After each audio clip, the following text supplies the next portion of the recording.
రత్నా కిచెన్కి స్వాగతం అండి. ఈరోజు నేను చేయబోయేది కూర గోరుచిక్కుడుకాయ కూర చేస్తున్నా కొబ్బరి వేసి. ఇదిగో కొబ్బరి, ఇది గోరుచిక్కుడుకాయ అండి.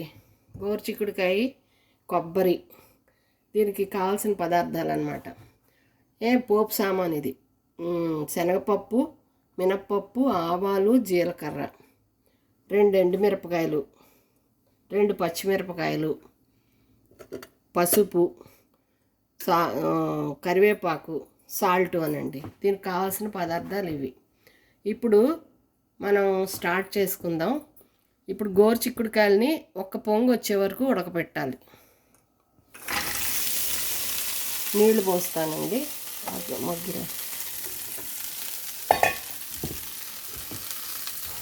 నీళ్లు పోస్తున్నానండి.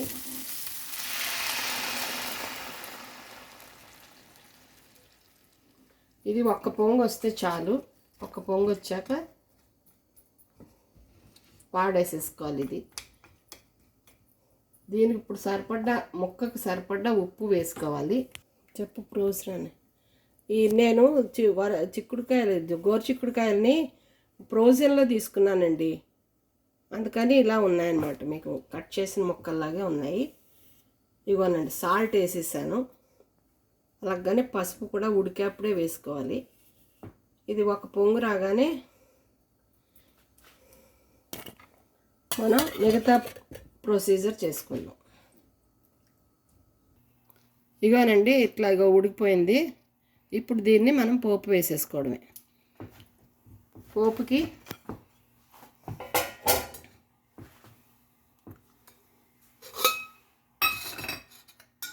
ఎక్కువ నూనె అక్కర్లేదండి. ఇగో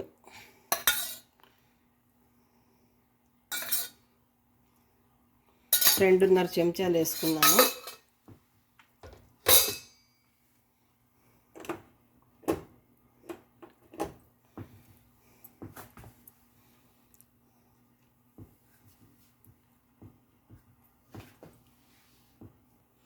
నూనె కాగిందండి.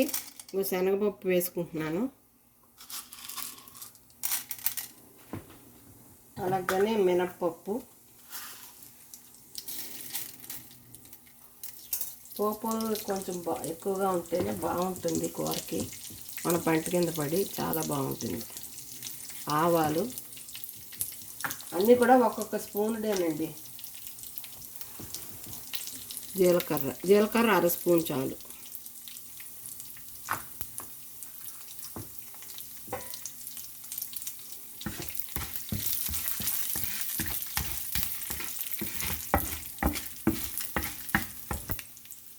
రెండు ఎండుమిరపకాయలు తుంచి వేసానండి.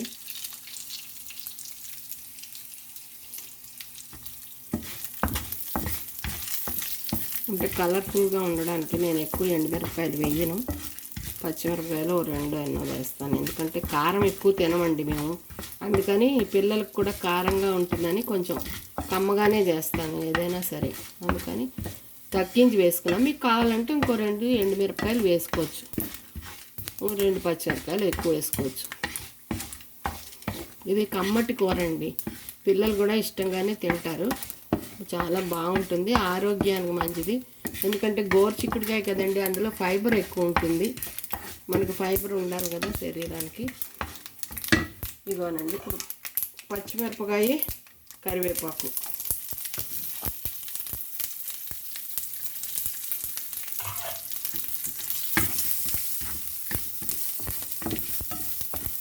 ఇప్పుడు ముక్కలు వేసేస్తున్నానండి.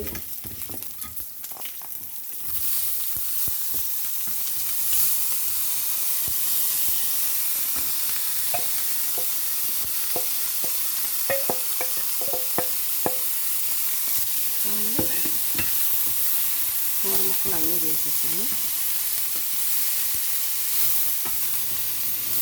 ఇంతేనండి, అన్నీ వేసుకున్నాం, వేయించుకున్నాం. పోపు వేగింది, దాంట్లో ముక్కలు వేసేసుకున్నాం అండి. ఇందాక ఉడకపెట్టేప్పుడు కదండి వేసాము సాల్ట్, అది నీళ్ళల్లో వెళ్ళిపోతుంది కదా, అందుకని ఒక్క పిస్సర్ వేసుకోవాలి మళ్ళీ, లేకపోతే చప్పగా ఉంటాయి ముక్కలు. ఒక 1/2 స్పూన్ వేసాను. ఎక్కువ వేసుకోకండి. కావస్తే మళ్ళీ తర్వాత వేసుకోవచ్చు, అప్పుడు బాగుంటుంది. ఉప్పు వేసాక ఒకసారి కలిపి ఒకసారి మూత పెడితే ఉప్పు దానికి బాగా పట్టుకుంటుంది. మూత పెడుతున్నానండి.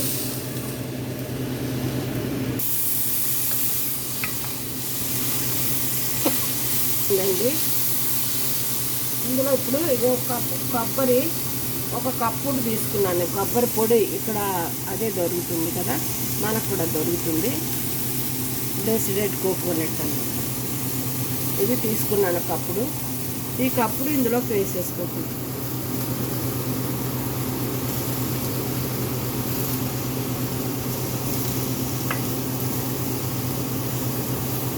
చాలకపోతే మళ్ళీ వేస్తానండి, సరిపోతుందని అనుకుంటున్నాను.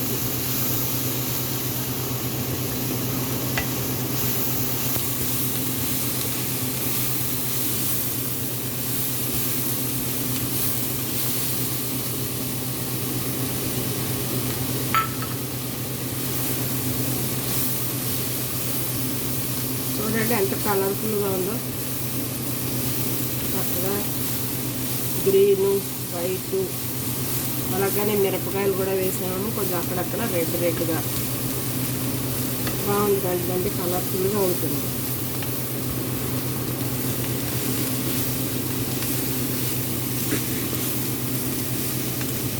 అంతేనండి, అయిపోయినట్టయితే సర్వింగ్ బౌల్లో తీసుకోవడం, సర్వ్ చేసుకోవడం అంతే. అండి, మీరు అందరూ కూడా ఎంతో ఇంట్రెస్ట్గా నా వంటలను చూస్తున్నారు, నాకు ఎంకరేజ్ ఇస్తున్నారు మీరు. అలాగనే సబ్స్క్రైబ్ చేయండి, బెల్ ఐకాన్ని నొక్కండి, షేర్ చేయండి. థ్యాంక్ యూ అండి. అయిపోయింది.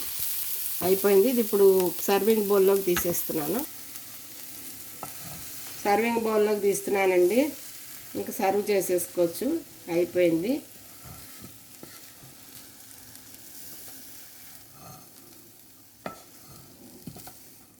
నన్ను ఇలాగే ఎంకరేజ్ చేయండి. ఇంకా నాకు వచ్చిన వంటలన్నీ ఆ కాలం వంటలే, మా అమ్మగారు వాళ్ళు మా అత్తగారు వాళ్ళు నేర్పిన వంటలేని ఇవన్నీ చూపిస్తాను మీకు. ఎక్కువ మసాలాలు ఉండవు, కమ్మగా ఉంటాయి. పిల్లలకి ఆరోగ్యం, మనకు పెద్దవాళ్ళకి కూడా ఇది ఆరోగ్యం అండి.